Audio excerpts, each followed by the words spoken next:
In death, girl, too, is caught in fight over organs. For more than 2 days, the 2-year-old girl has remained in a Brooklyn hospital bed, technically dead but hooked up to machines keeping her organs alive for other children. Thaiya Spruill-Smith, who loved broccoli, Minnie Mouse and the movie Space Jam, was declared dead on Friday evening at Brookdale University Hospital and Medical Center.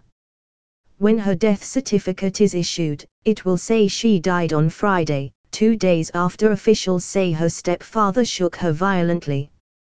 But Thaiya's actual death has been postponed, held up by a tug-of-war between her mother and her father. Her father, Terrell Smith, said cutting up his daughter would be desecration. Her mother, Teoka Spruill, wants her daughter's organs to help others. "I just think it would be a blessing for someone else's family," Spruill said in an interview Sunday. Even in death, Thaiya finds herself caught in a family struggle. Spruill and her family fault Smith for threats that have left them fearful of going to the hospital without a police escort. Smith and his family blame Spruill for failing to protect Thaiya. Spruill's husband, David Adams, 25, was charged with assault on Friday night after he admitted, investigators said, that he had shaken the girl and thrown her onto a bed. Charges will most likely be upgraded to murder if the medical examiner's office rules the death a homicide, said Luke Todd, the chief spokeswoman for the Brooklyn District Attorney. But that will have to wait. Until Thaiya is disconnected from machines, everything is postponed: the autopsy, the funeral, the grieving. On Monday, the dispute is expected to move to family court. Spruill said she could prove she had sole custody, so the decision is hers. Smith said a judge would decide. Smith, speaking by phone from near Thaiya's hospital bed, said the idea of his daughters being cut up so parts of her could be distributed was too painful for him to bear. "She was born with that, she's going to be buried with that, her body, her eyes, it's what makes her, her," Smith said. "My daughter was born with that, and she's going to lie down with the same thing." Because Thaiya's death is the subject of a criminal investigation, an autopsy will be performed.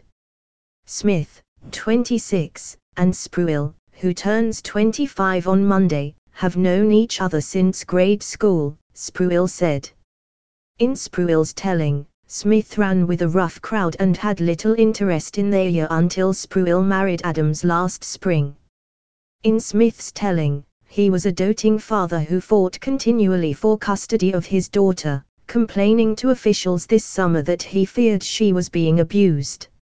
It was messy.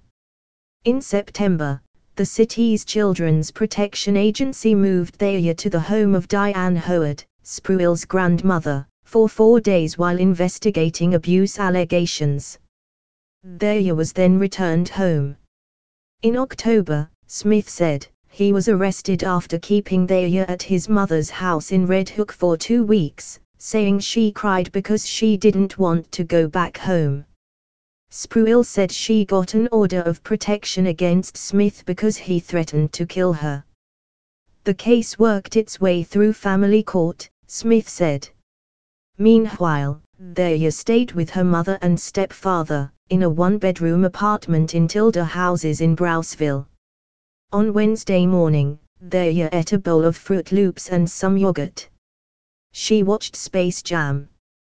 Spruill, who said she was put on bed rest because of a complicated pregnancy, got ready to go to the housing office at the Tilda Houses to request a transfer to another housing project, where Smith would not know where to find her.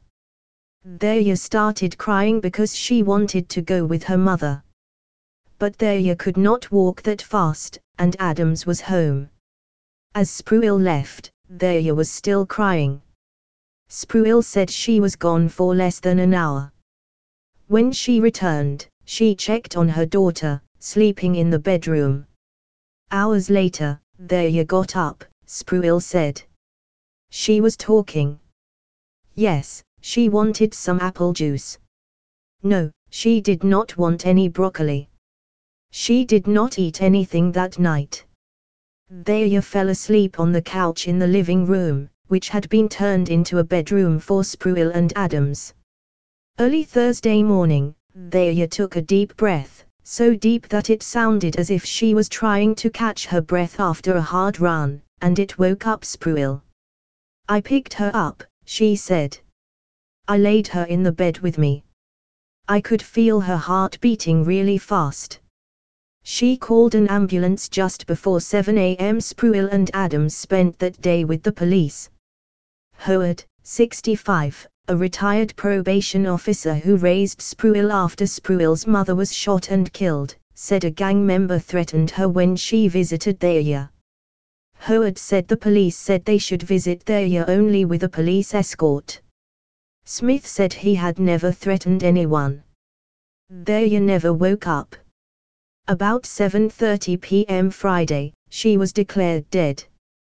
That night, Spruill and Howard said, they got a police escort to the hospital. Spruill spent an hour next to Thea's bed. Spruill said she told Thea over and over again that she loved her, even though her daughter could not hear a thing, even though her head was cool to the touch.